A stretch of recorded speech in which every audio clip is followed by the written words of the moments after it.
Hello and welcome to Horror Rewind. This is Kelly Florence. And I'm Meg Hofdahl. And today we're going to be talking about a bunch of bullcrap we've been watching. Just kidding, it's not bullcrap. It's been amazing. Right?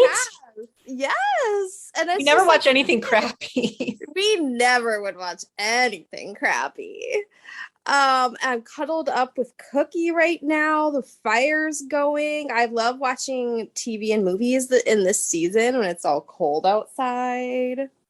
We had the opportunity to get into the holiday spirit by watching a couple of holiday movies together last week, and they were not horror, friends. So here we're already spoiling it. We're not going to be talking about horror today, but we may give you some horror recommendations at the end. So the first movie we watched, well, I watched it, Meg didn't, but I'm not going to give you any spoilers, was the Bruce Campbell Hallmark movie. What was it called, Meg? One December night. One December night. Oh, Bruce Campbell, Okay, Peter Gallagher. Oh, he's cute too. See? And guess what? There's musical numbers. What? I know. I was not going to. Campbell sing? Yeah.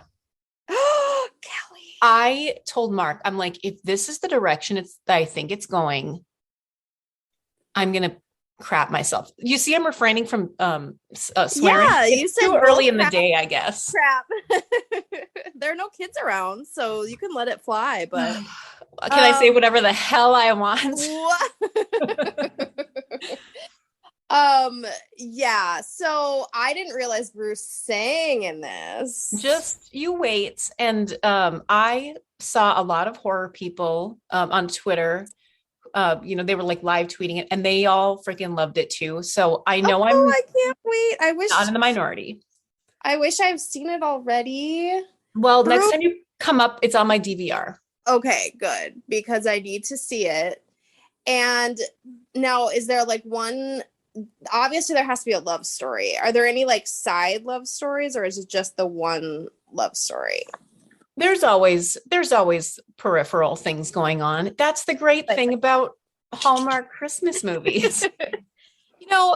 It's funny because I think people would think because we love horror that we can't appreciate these kinds of things, but we can. And we contain multitudes. Exactly. Just like Bruce Campbell. I mean, he's like, yeah, I'll do a Hallmark Christmas movie. Let's go.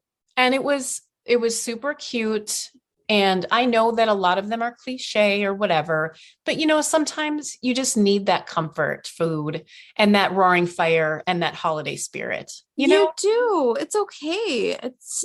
And with Bruce Campbell there, how can you go wrong? And Peter Gallagher, he's great. I know. And we loved him on Zoe. Yes. Oh my gosh. So just know, friends, seek it out if you can, if you have the Hallmark channel. I was trying to get it on my parents' Fire Stick and I couldn't find it. And you couldn't find it on yours either. Your Fubo, right? So I'm hoping I checked again because I was like, well, they have to like be rerunning it. Yeah. They have so many Hallmark Christmas movies. They're like not even rerunning it. I know. Like I have to keep an eye out. So, yeah, I mean, there's just so many, but Bruce Campbell, do you think this is going to be like a thing he does now? And like, maybe he'll be back and doing more? I wouldn't mind if it was. That'd be great. How was he styled in it? Like they were like kind of, I don't know if it's country, but like singers. So, he looks good. He's not like a bum in a trailer. But I don't mind when he's cast as a bum in a trailer either. So it all works. Yeah. I mean, but I like he's nicely dressed.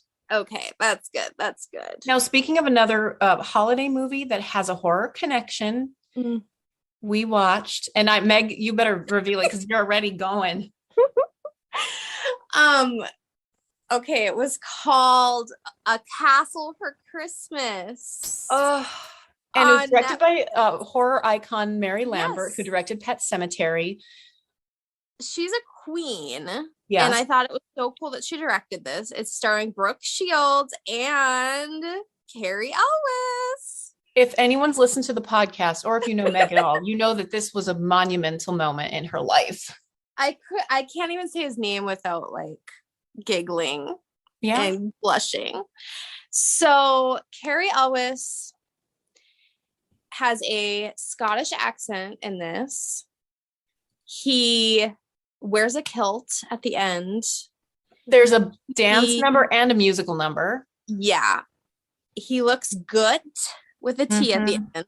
I Mhm. think Carrie has aged very well, just like Bruce has.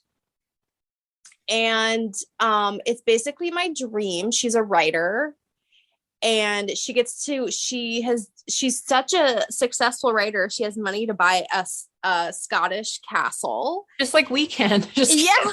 kidding. And she, it comes with Carrie Elwes, which is like, I mean, so what if it has a leaky roof?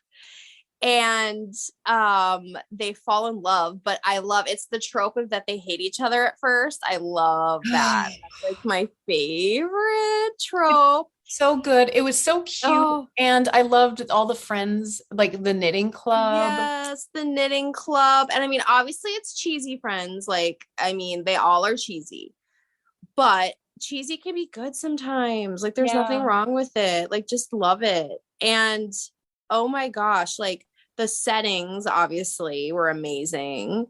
Carrie, I mean, like, he's all grumpy. I love it.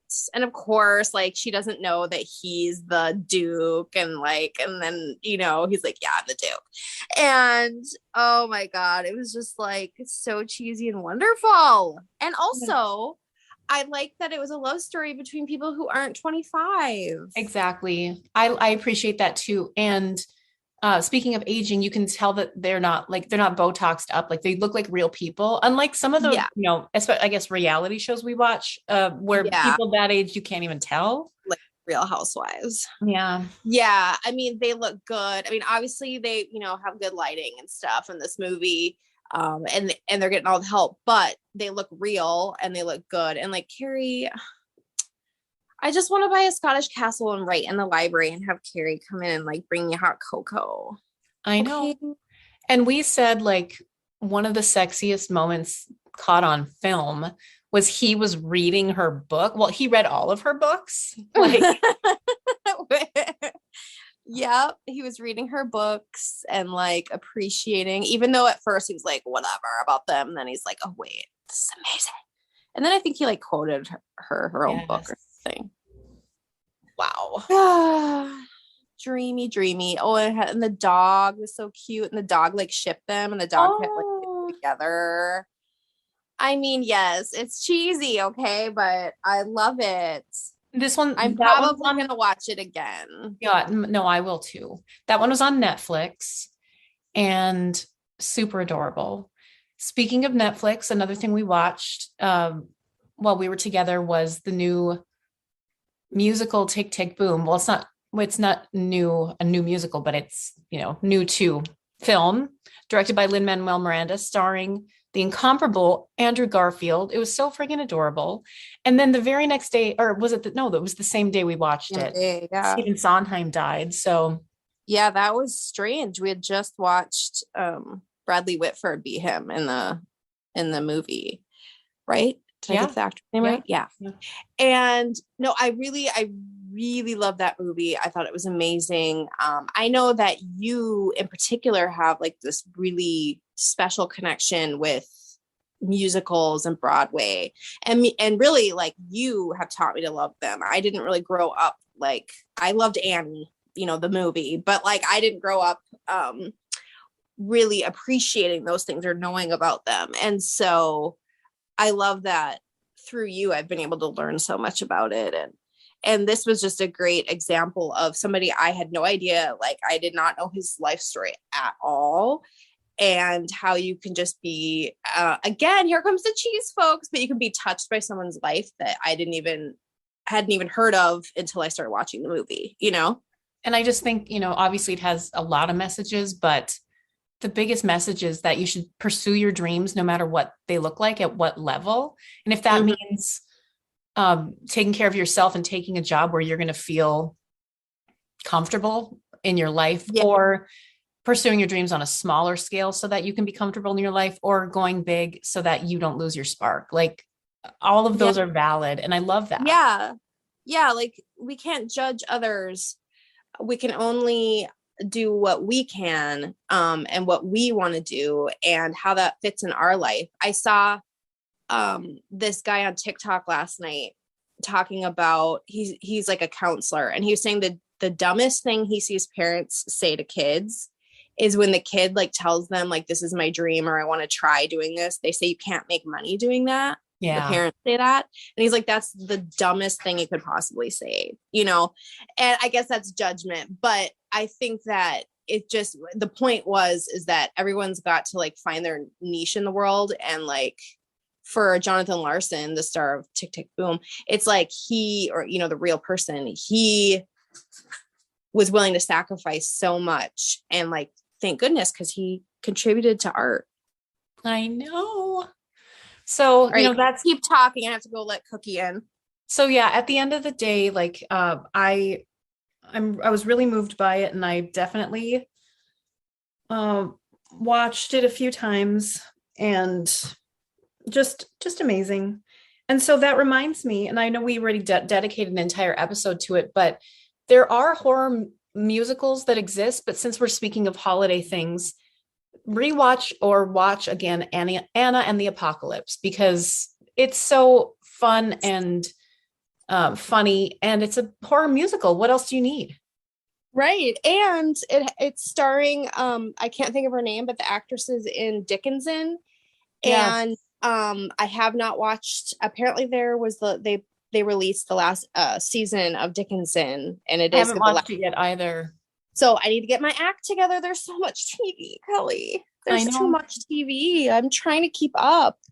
I know it's a good problem to have.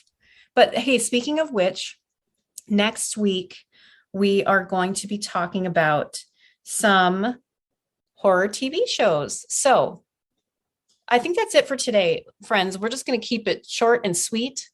Until next time, we'll see you in the horror section. Bye.